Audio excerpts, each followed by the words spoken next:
तो चलिए दोस्तों, आज के वीडियो में समझते हैं कि पोप क्या होते हैं और पोप की रिस्पॉन्सिबिलिटी क्या होती है, और किस तरीके से क्रिश्चियन जो यहाँ पे धर्म है, किस तरीके से वर्ल्ड वाइड कितनी पॉपुलेशन है, सब आज के वीडियो में समझते हैं पोप पढ़ने से पहले। तो चलिए सबसे पहली बात शुरू करते हैं। तो देख लीजिए, यहाँ पे सबसे पहले बात तो समझते हैं कि क्रिश्चियन जो यहाँ पे जो क्रिश्चियन कितने ग्लोबली ये समझते हैं। सबसे पहले तो pope lead largest Christian group, जो पोप है वो सबसे बड़ा लार्जेस्ट क्रिश्चियन ग्रुप यहाँ पे लीड करते हैं, यहाँ पे बताया हुआ है।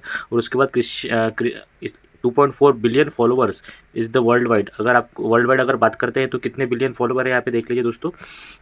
तो 2.4 बिलियन फॉलोअर्स है, जो पोप उनको यहाँ पे पोप के लीडरशिप के अंदर 2.4 यहाँ पे बिलियन फॉलोअर्स है। उसके बाद जो देख लीजिए यहाँ पे जो किस तरीके से धर्म का यहाँ पे डिवीजन हुआ है वर्ल्ड वाइड। तो सबसे पहला जो पॉपुलेशन वाइज अगर देखेंगे तो सबसे पहले क्रिश्चियन आता है, उसके बाद इस्लाम धर्म आता है, उसके बाद हिंदुइज्म आता है, उसके बाद बुद्धिज़्म आता है देख लीजिए। उसके बाद आता है नो एफिलिएशन, मतलब किसी के आइडेंटिटी नहीं, मतलब कोई धर्म को मानता है तो कोई धर्म को मानता नहीं, इस तरीके से नो एफिलिएशन वाले हैं। और उसके बाद है अदर्स, जो किसी भी धर्म से यहाँ पे बिलोंग नहीं करते। ठीक है, तो चलिए ये है ओवरऑल जो वर्ल्ड वाइड अगर पॉपुलेशन की बात करें तो इस तरीके से जो क्रिश्चियन धर्म है दोस्तों सबसे बड़ा धर्म है दुनिया के अंदर। तो यही आपको यहाँ पे बताना था। और देखते हैं आगे क्या अभी इसके अंदर स्लाइड करते हैं, एक स्लाइड यहाँ पे पढ़ूंगा, उसके बाद पोप की रिस्पॉन्सिबिलिटी क्या है, किस तरीके से पोप बनते हैं, ये भी आपको इस वीडियो में पता चल जाएगा। देख लीजिए सेकंड स्लाइड के अंदर यहाँ पे है कि देख लीजिए कि प्रोटेस्टेंट और ऑर्थोडॉक्स और अदर्स। अभी क्या होता है कि जब भी अपन किस धर्म के बारे में बात करते हैं, कोई धर्म के साथ होता है तो कोई धर्म के अपोज में कुछ यहाँ पे रहता है। अपोज का मतलब इधर से कोई धर्म को मानते नहीं है। ठीक है, तो ये सब चीज़ें यहाँ पे है। तो क्रिश्चियन धर्म के अंदर अगर देखेंगे तो इंडिया के अंदर अगर देखेंगे 8.5 मिलियन क्रिश्चियन इन इंडिया, जो 8.5 मिलियन लोग हैं इंडिया के अंदर है। अगर इंडिया का अगर यहाँ पे पॉइंट ऑफ व्यू से देखते हैं तो उसके बाद दैट्स 2.4 ऑफ द पॉपुलेशन। आपकी जो पॉपुलेशन है, अभी जो पॉपुलेशन इंडिया की है तो 2.4% पॉपुलेशन जो इंडिया की वो क्रिश्चियन यहाँ पे कम्युनिटी से बिलोंग करती है। उसके बाद नागालैंड, मेघालय, देख लीजिए यहाँ पे नागालैंड है, यहाँ पे मेघालय है, और यहाँ पे मिजोरम है वो मेजोरिटी ऑफ क्रिश्चियन पॉपुलेशन। जो नागालैंड है, मेघालय है और मिजोरम है दोस्तों, यहाँ पे मैक्सिमम पॉपुलेशन है क्रिश्चियन की। यहाँ पे अगर पॉपुलेशन की 2011 की अगर सेंसस की बात करते हैं उसके बाद, तो उसके बाद देख लीजिए US has the largest Christian population at over the 2.250 million, while Russia Orthodox church, देख लीजिए यहाँ पे जो यूएस के जो उसके बाद लार्जर क्रिश्चियन पॉपुलेशन है 250 मिलियन, मतलब लगभग 2.5 करोड़ की पॉपुलेशन है। उसके बाद while the Russian is the Russia's paradox church counted over the 100 million followers. जो रशिया के चर्च है, ऑर्थोडॉक्स वाले चर्च है, उसके अंदर 100 मिलियन है, मतलब लगभग 10 करोड़ के आसपास। और यहाँ पे 25 करोड़ के आसपास यहाँ पे जो यूएस की पॉपुलेशन है क्रिश्चियन, ये यहाँ पे है। और देख लीजिए Brazil has the largest Catholic population. Brazil के पास भी यहाँ पे अगर यहाँ पे अगर लार्जेस्ट पॉपुलेशन की बात करते हैं, ब्राज़ील के बाद कैथोलिक पॉपुलेशन लार्जेस्ट है। ठीक है, सबसे पहले ब्राज़ील आता है, उसके बाद मैक्सिको आता है, उसके बाद फिलीपींस, फिर आता है यूएस, और फिर आता है इटली। ठीक है, तो अगर यहाँ पे देख लीजिए क्रिश्चियन अगर यूएस की बात करें 250 मिलियन होता है, और सबसे ज़्यादा ब्राज़ील के अंदर यहाँ पे क्रिश्चियन यहाँ पे मतलब बसते हैं। तो चलिए ये आपको समझ में आ गया कि इंडिया में कितने क्रिश्चियन है, और अदर कंट्री की अगर बात करेंगे उसके अंदर किस तरीके से क्रिश्चियन धर्म के लोग यहाँ पे मिलते हैं। ठीक है, तो चलिए नेक्स्ट जाते हैं अभी क्या है। अभी देख लीजिए थोड़ा सा यहाँ पे डिफरेंस दिया हुआ है कैथोलिक और प्रोटेस्टेंट के बीच। तो मैंने पहले बोला जब भी आप किसी धर्म को मानते हो तो कोई धर्म को मानता नहीं है और कोई धर्म को मानता है, तो उसके आगे क्या क्या थ्योरी आई है देख लेते पहले। आपका जो पॉइंट ऑफ व्यू है वो यहाँ पे चेंज हो जाएगा थोड़ा सा, मतलब आपको पता चल जाएगा डीप डाइव करते इसके अंदर कि क्या है।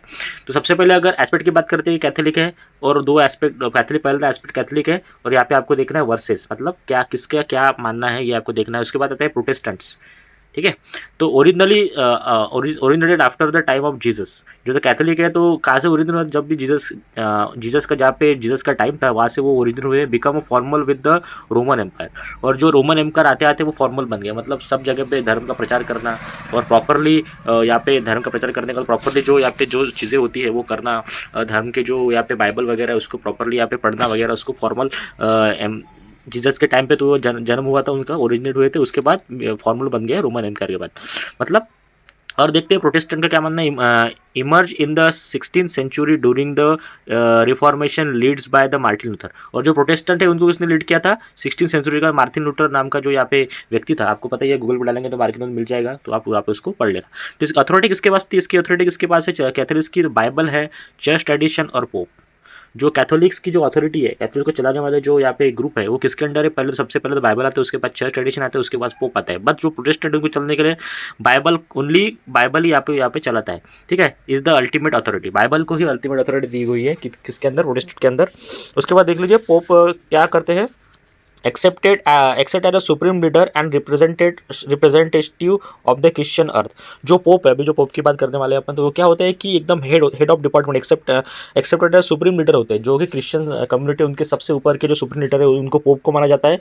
बट जो प्रोटेस्टेंट है उनके अंदर कोई भी पोप वगैरह यहाँ पे नहीं होते हैं, ठीक है, लीड करने के लिए ग्रुप को। ठीक है, आपको समझ में आएगा। उसके बाद चर्च हायरार्की क्या है देख लेते हैं। सबसे पहले एक्सेप्ट स्ट्रॉन्ग हायरार्की, पोप मतलब हायरार्की मतलब स्ट्रॉन्ग है, मतलब आपको पोप को मानना ही है, आपको बाइबल को मानना ही है, इसके बाइबल के सिवा कोई भी यहाँ पे ऊपर नहीं है, यहाँ पे दिखा हुआ है। और दिखा मतलब ये दिखाता है कैटेकिस्ट के अंदर। और जब भी आप प्रोटेस्टेंट की बात करते हैं, लेस फॉर्मल स्ट्रक्चर, थोड़ा सा फॉर्मल, थोड़ा सा ज़्यादा फॉर्मल स्ट्रक्चर है नहीं प्रोटेस्टेंट के बीच में। पास्टर और लीडर लीड कंग्रेशन, अगर कांग्रेस और लीडर है तो वही यहाँ पे लीड करते हैं। अगर पास्टर वगैरह है, लीडर्स वगैरह है, तो वही यहाँ पे क्या करते हैं, यहाँ पे लीड करते हैं कम्युनिटी को। उसके बाद देख लीजिए सैक्रेमेंटल क्या है, तो 7 सैक्रेमेंटल्स है। जब भी आप इसके बात करते हैं अपन पोप की अगर बात करते हैं, अगर क्रिश्चियनिटी की बात करते हैं, कैथोलिक की बात करते हैं, यहाँ पे क्या है सैक्रेमेंट है। इसके बाद 7 सैक्रेमेंट होते हैं क्रिश्चियन कैथोलिक्स के अंदर।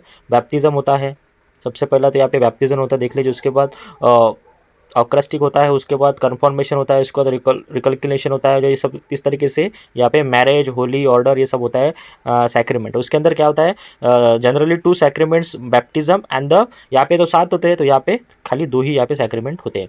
चलिए आगे सैल्वेशन देखते हैं क्या है।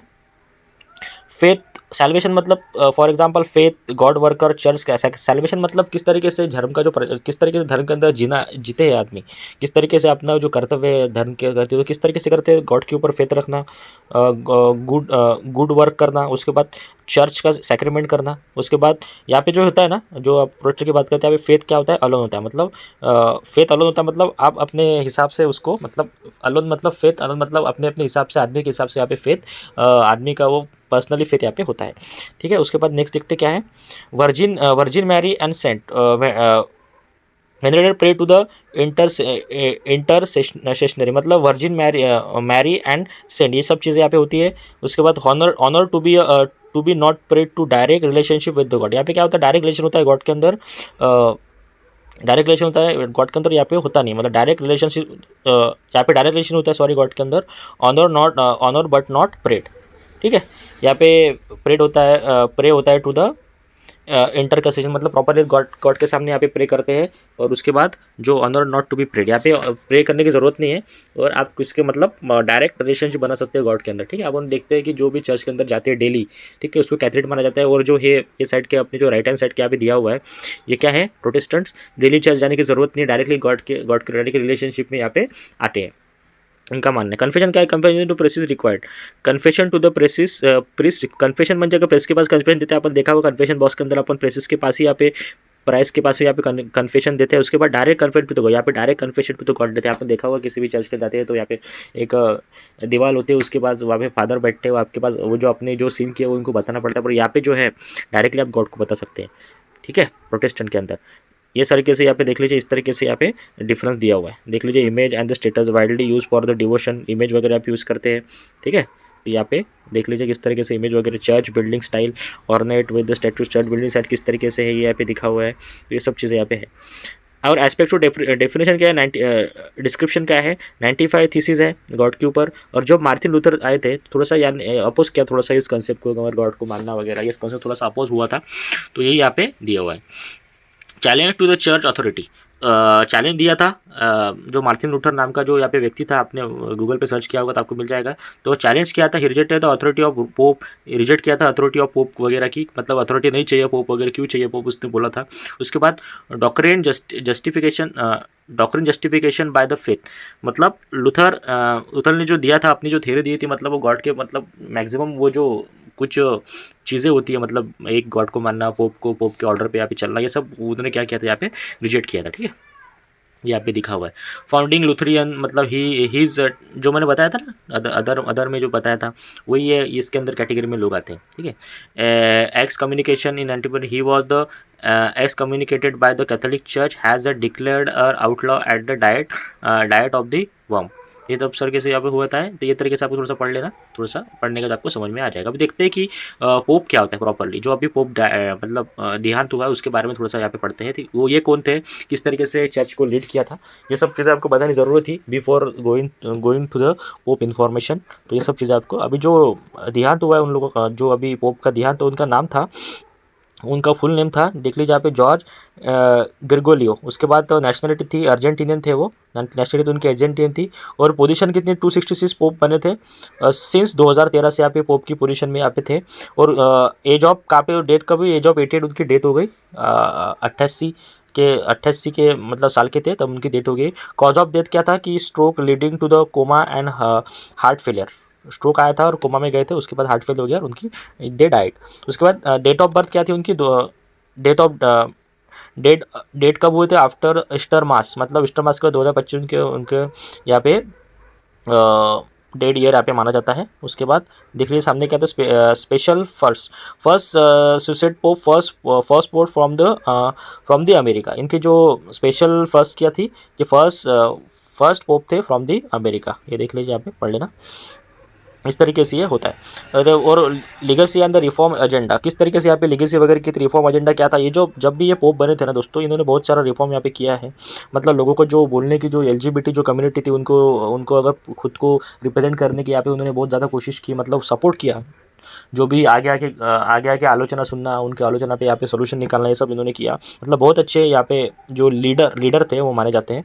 देख लीजिए इशू पे बहुत ज़्यादा, इशू पे इन्वायरमेंटल डैमेज के ऊपर बहुत ज़्यादा इन्होंने बात की, मतलब पॉवर्टी के बारे में बात की। देख लीजिए इंक्लूसिविटी, मतलब डायलॉग्स अथॉरिटी की मुस्लिम एलजीबीटी कम्युनिटी को, यहाँ पे सेम सब जो community, LGBT community, Muslim community, atheist, इनको एकदम मतलब सेम उनका भी, उनको सब पता चला कि भाई ये भी जो लोग हैं इनका भी एक प्रॉपर एक स्टैंड होना चाहिए, इनको भी प्रॉपरली यहाँ पे मिलना चाहिए। जो भी उनका जो मतलब कोई मुस्लिम कम्युनिटी, उनको भी प्रॉपरली हक मिलना चाहिए, जो एलजीबीटी कम्युनिटी उनका भी प्रॉपरली हक मिलना चाहिए। उस हक के लिए उन्होंने बहुत ज़्यादा यहाँ पे बात की। ठीक है, स्टेटमेंट भी पढ़ेंगे आगे, क्या किस तरीके से स्टेटमेंट दिया था इन्होंने।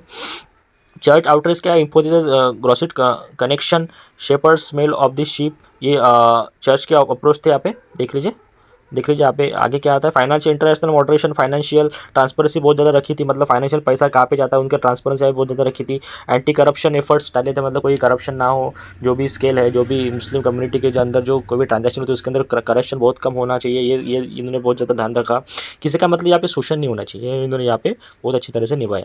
पिलर्स ऑफ द कंपेसिव लीडरशिप, जो अपन लीडरशिप की बात करते हैं उनके पिलर होते हैं। देख लीजिए चार पिलर होते हैं लीडरशिप के। तो सबसे पहला पिलर देख लीजिए ह्यूमैनिटी, आपका अंदर ह्यूमैनिटी होनी चाहिए। उसके बाद देख लीजिए सिंप्लिसिटी आप होनी चाहिए, मतलब सिंप्लिसिटी मतलब empire the simplicity in the life style and the governance. Simplicity होनी चाहिए, न्याय मिलना चाहिए, जो भी न्याय सीकर है उनको न्याय नहीं मिलना चाहिए। ठीक है, उसके बाद सोशल जस्टिस आपको करना आना चाहिए, बहुत ही प्रॉपरली सोशल जस्टिस करना चाहिए। ओपन चर्च, सबके लिए ओपन चर्च चाहिए, ऐसा नहीं कि उस चर्च के अंदर कोई भी जाना चाहिए। इस तरीके से उन्होंने यहाँ पे लीडरशिप यहाँ पे अपनी की है। उसके बाद माइग्रेंट राइट्स, जो भी माइग्रेंट आते हैं उनके राइट के लिए यहाँ पे लड़ना, यही एक अच्छे लीडर की यहाँ पे खासियत होती है। उसके बाद क्या है, एनवायरमेंटल प्रोटेक्शन के बारे में यहाँ पे उन्होंने बात की, मतलब प्रोटेक्शन करना, एनवायरमेंटल प्रोटेक्शन के बारे में यहाँ पे लड़ना, लोगों को बताना, लोगों को जागरूक करना, सब चीज़ें इन्होंने यहाँ पे की थी। ठीक है, आगे देख लीजिए लिबरल, इनका तो 2016, 2020 और 2022 के यहाँ पे स्टेटमेंट दिए थे, बहुत ही एकदम मतलब इक्वालिटी के स्टेटमेंट, होमोसेक्सुअल के बारे में बहुत खुल के बात करते थे। देख लीजिए यहाँ पे उसके बाद it's a hypocrisy to call the yourself a Christian and the chase away the refuge और समवन सीकिंग हेल्प। अगर हिपोक्रेसी का, अगर आप किसी से हेल्प नहीं कर रहे, अगर आप किसी को हेल्प नहीं कर रहे तो क्रिश्चियन धर्म में उसको क्रिश्चियन बोलना मतलब एक कोई भी मतलब बात नहीं है। अगर आप किसी को हेल्प कर रहे हैं तो खुद खुद के क्रिश्चियन बोल सकते हो, अगर आप किसी को हेल्प नहीं कर रहे तो फिर काय क्या क्रिश्चियन। ये इन्होंने स्टेटमेंट दिया 2016 के अंदर। और होमोसेक्सुअल के बारे में भी यहाँ पे उन्होंने स्टेटमेंट दिया था कि जो homosexual people are the children of God, जो होमोसेक्सुअल जो होते हैं वो गॉड के बच्चे होते हैं, have a right to the family. तो उसके उनके भी एक राइट है प्रॉपरली फैमिली चालू करने के। उन्होंने इस तरीके से एकदम इक्वालिटी वाला स्टेटमेंट दिए है, इसलिए लोग उनको मानते हैं। बराबर है, एक लीडर कैसा होना चाहिए, आप इन पोप जो है इनकी आप इंस्पिरेशन ले सकते हैं, किस तरीके से आप खुद को मतलब लीडरशिप अगर करते हो किसी भी कम्युनिटी के अंदर तो किस तरीके से आपको खुद को बनाना चाहिए, इस तरीके से आपको होना चाहिए। God created both equal man and woman, और मैन वुमन, इक्वल मैन और वुमन के बारे में भी बोला था कि सब आदमी और औरत एक, दोनों आदमी और जो मेल और फीमेल है दोनों इक्वल है। ठीक है, society that is not capable of allowing woman to have a greater role does not move forward. जिनकी जो सोसाइटी अगर वो करते कि वुमेन को आगे नहीं जाना चाहिए, वुमेन को दबा के रखते हैं, तो वो कम्युनिटी कभी भी मूव फॉरवर्ड नहीं हो सकती, वो वापस स्टक रहेगी। ये मैंने बताया था। इस तरीके से इनका रोल था। ये जो यहाँ पे जो देख लीजिए रोमन का यहाँ पे छोटा सा यहाँ पे मैप है, रोमन के अंदर किस तरीके से जो वेटिकन सिटी है, इनका आप म्यूजियम है, बहुत ही प्रॉपर म्यूजियम है। म्यूजियम के जाने के बाद आपको पता चलता है कि किस तरीके से वो संभाल के रखे हुए जो फोटो है म्यूजियम के अंदर, सब चीज़ें यहाँ पे उन्होंने मतलब म्यूजियम में प्रॉपरली उसके अंदर आपको जाना चाहिए। इटली के अंदर है, ठीक है, वेटिकन सिटी के अंदर यहाँ पे देख लीजिए म्यूजियम वगैरह है, फोटो वगैरह उसके अंदर आप देख लीजिए, यूट्यूब के अंदर डाल देंगे प्रॉपरली तो आपको म्यूजियम पता चल जाएगा किस तरीके से। Smallest count countries in the world, सबसे वेटिकन सिटी सबसे छोटी है, ये दिख रही है स्मॉलेस्ट काउंट, सबसे 10 नंबर में माल्टा है, सबसे छोटी सिटी है वेटिकन, जिसके अंदर ये सब हुआ है। The pope's role and authority, किस तरीके से पोप के रोल होते हैं या यहाँ पे दिखा हुआ है, देख लीजिए। Vatican city residence, college of cardinal election, election के अंदर college of cardinal election, bishop of Roman, इस तरीके से जो पोप के रूल होते हैं, अथॉरिटी के रूल इस तरीके से होते हैं। सुप्रीम मतलब हाईएस्ट रिलीजन अथॉरिटी होती है पोप को, किस तरीके से देख लीजिए यहाँ पे, इस तरीके से होता है। और जो गवर्नेंस, अगर किसी को वेटिकन सिटी को गवर्नेंस करने के लिए इस तरीके से देख लीजिए, sovereignty, governance, economical, cultural heritage, इस तरीके से unique sovereignty governance of Vatican city यहाँ पे दिया हुआ है। तो ये था किस तरीके से पोप बनते हैं, किस तरीके से क्रिश्चियन का यहाँ पे एग्जिस्टेंस है दुनिया के अंदर, ये सब चीज़ें अपने इस वीडियो के अंदर डिस्कस की। आई होप आपको वीडियो पसंद आया होगा। तो वी विल स्टॉप हियर, मिलते हैं ऐसे इन्फॉर्मेशन लेके नेक्स्ट वीडियो के अंदर। Bye bye guys, see you.